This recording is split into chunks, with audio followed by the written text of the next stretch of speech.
श्री सद्गुरु महाराज की जय। महर्षि संत सेवी प्रवचन पीयूष से। तुलसी राम स्नेह कर त्याग सकल उपचार। मान लीजिए एक गाय है, उससे हमें दूध लेना है। कहाँ से दूध लेंगे? समूचे शरीर में दूध है, लेकिन दूध मिलने का स्थान एक है और वह है उसका धन। इसी प्रकार ईश्वर सर्वत्र हैं, लेकिन प्राप्ति का मार्ग एक है और वह है अंतर मार्ग। एक फकीर का वचन है, कितना अच्छा उन्होंने कहा है। बेहोशी ये इंसान से यह ख्याल जुदा है, जाहिर में है मोहम्मद, बातिन में खुदा है। जैसे गाय के थन से गोवत्स और गोपाल ये दोनों ही दुग्ध प्राप्त कर सकते हैं, किंतु जोंक प्राप्त नहीं कर सकती, वैसे ही गुरुमुख जीव और संत सद्गुरु ही प्रभु को प्राप्त करते हैं, दूसरे नहीं। जैसे गोवत्स को दुग्ध पान का पता गोपाल बताता है, वैसे ही भक्त को ईश्वर प्राप्त करने का स्थान संत सद्गुरु बतलाते हैं। जैसे गोवत्स गाय का अंश है, मानो उसी प्रकार जीव ईश्वर का अंश है। एक बात और, गाय का बच्चा जब जन्म लेता है तो दूध पाने के लिए वह गाय के शरीर में जहाँ तहाँ मुंह मारता है, लेकिन दूध पाता नहीं है। जब गोपाल बछड़े के मुंह को गाय के थन में लगा देता है तो वह दुग्ध पान करने लगता है।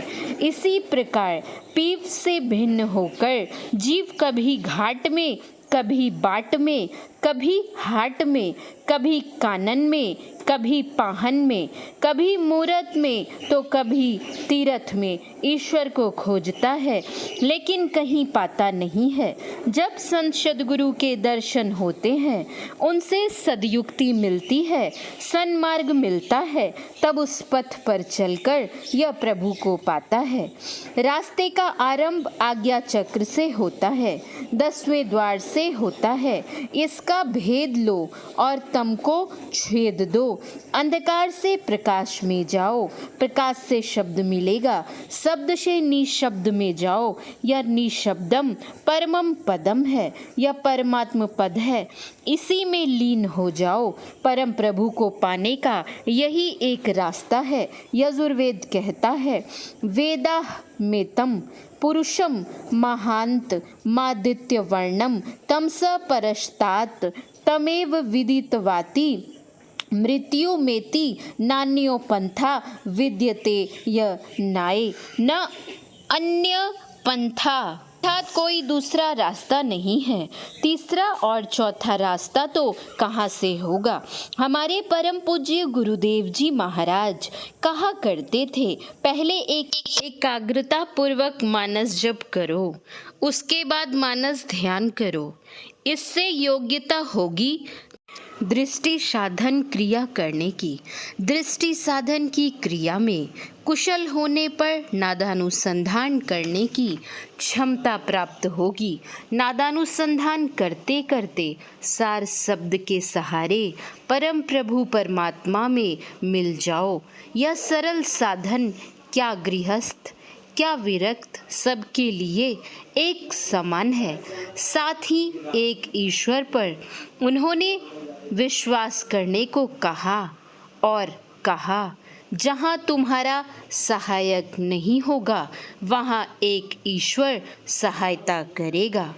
एक था राजा, उनको एक मंत्री था, वह ईश्वर विश्वासी था।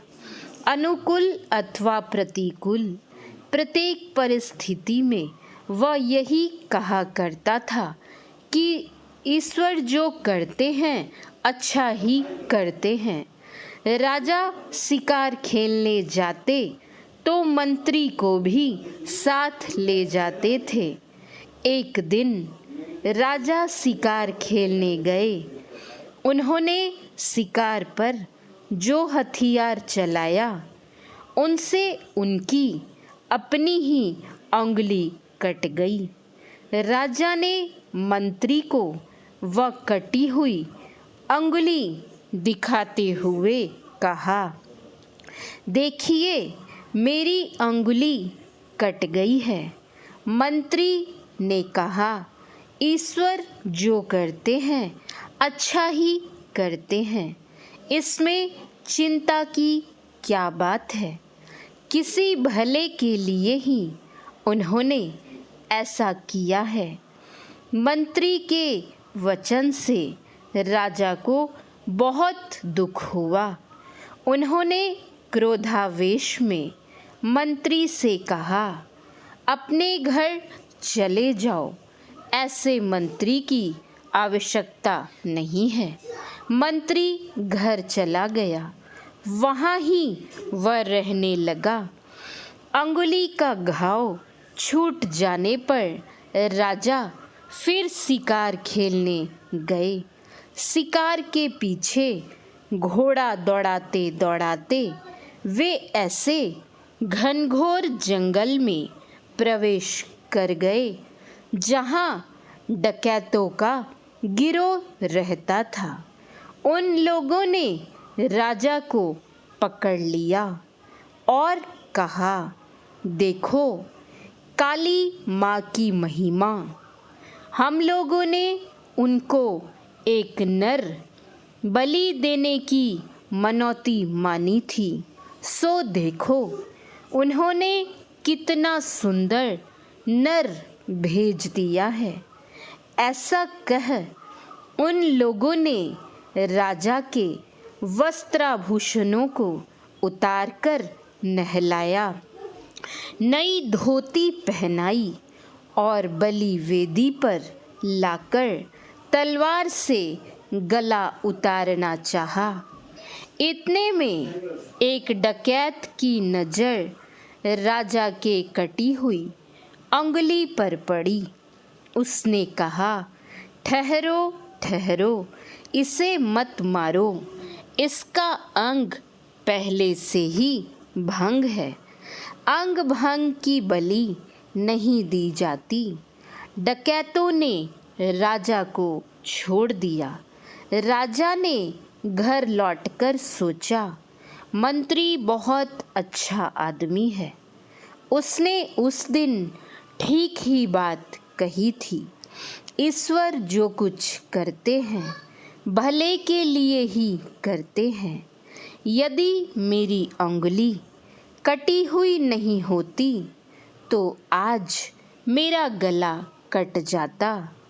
ऐसा विचार कर राजा ने मंत्री को बुला लिया और जंगल में घटी घटना की सारी बातें सुनाकर पुनः मंत्री पद पर प्रतिष्ठित कर दिया। पश्चात राजा ने मंत्री से पूछा, मंत्री जी एक बात बतलाओ, तुमने उस दिन कहा कि ईश्वर जो कुछ करते हैं अच्छा ही करते हैं, भले के लिए ही करते हैं। मैंने मान लिया कि यदि उस दिन मेरी अंगुली नहीं कटी होती तो मेरा गला कट जाता।